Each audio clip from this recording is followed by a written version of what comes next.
Hello.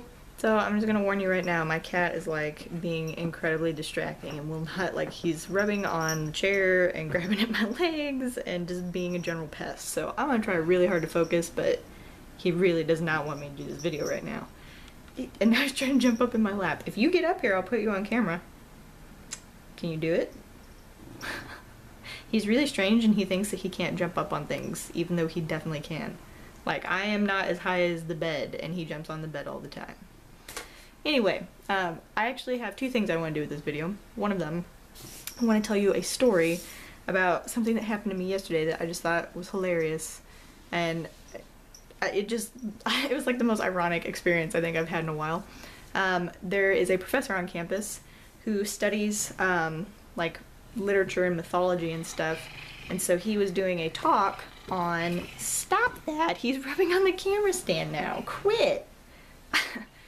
He was doing a talk on basically like Norse paganism and folklore and the conversion to Christianity.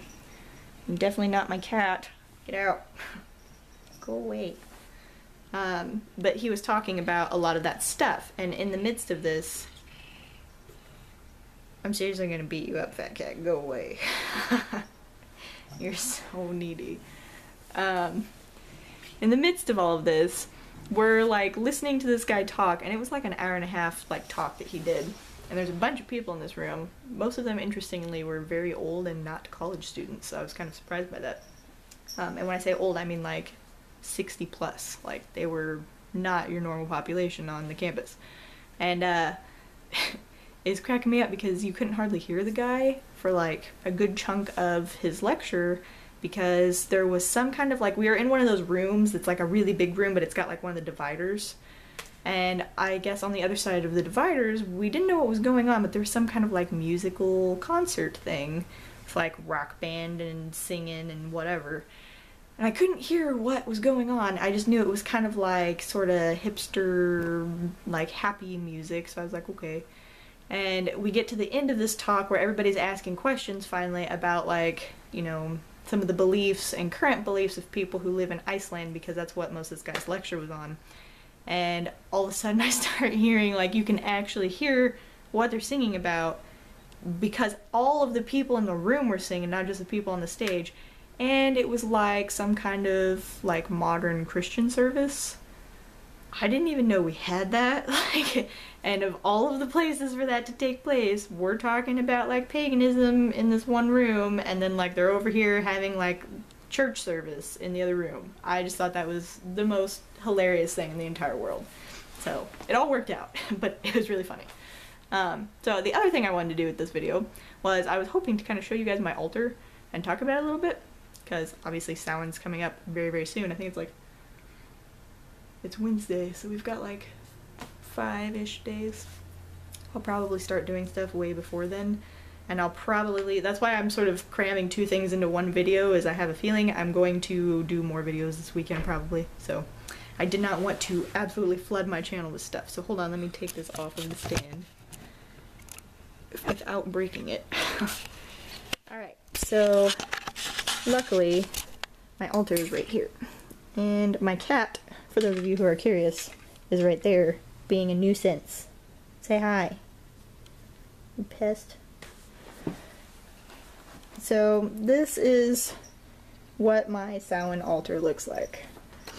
Let me explain. What are you doing? What are you doing? You are being crazy right now. Are you trying to jump in the chair? Show everyone your half jump. Go on. Nope, you're not gonna do it? Okay. So, I've got two little pumpkins, which I actually had this one on my altar for Mabon too, and I left it and I just put it in a different spot. But I know a lot of people think like bones and stuff is very creepy. Obviously I did not kill any animals for this. I got all of these at Ren Fair actually over the last several years. This is a coyote, and I actually have labels. I don't know if you can read that or if it's too bright, but this is a coyote, this is a coyote, and this is actually a lion from a lion's paw. So just like imagine like the bone in my hand right here is that in a lion. Like, I just think that's crazy.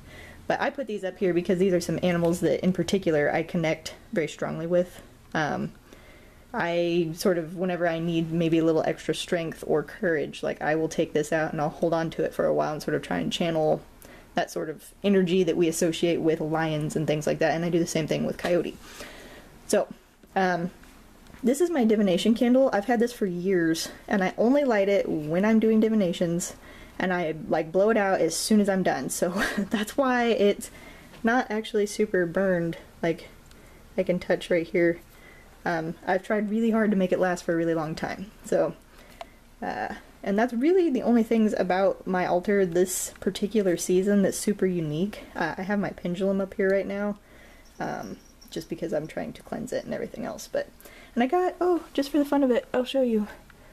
My cat might try and swipe at this. I got another pendulum that's all quartz, and this actually, I bought it online and it just came in the mail the other day, so I was cleansing it in a bowl of salt. But I like it, I just haven't used it yet, so I will probably try that out in the next few days as well. But anyway, this is what my Samhain altar looks like. Usually it looks very different, but as I've said before, I don't have all of my stuff here with me, so this is kind of the bare minimum basic stuff. Usually I have a beautiful, beautiful, like, gray and fall colored, like all of the leaves colored altar cloth, but I just don't have it with me right now, so. Anyway, I hope you guys enjoyed this. I hope it made sense and my cat was not too terribly obnoxious because he was getting on my nerves, so. I will talk to you guys probably very soon, so expect another video. Bye!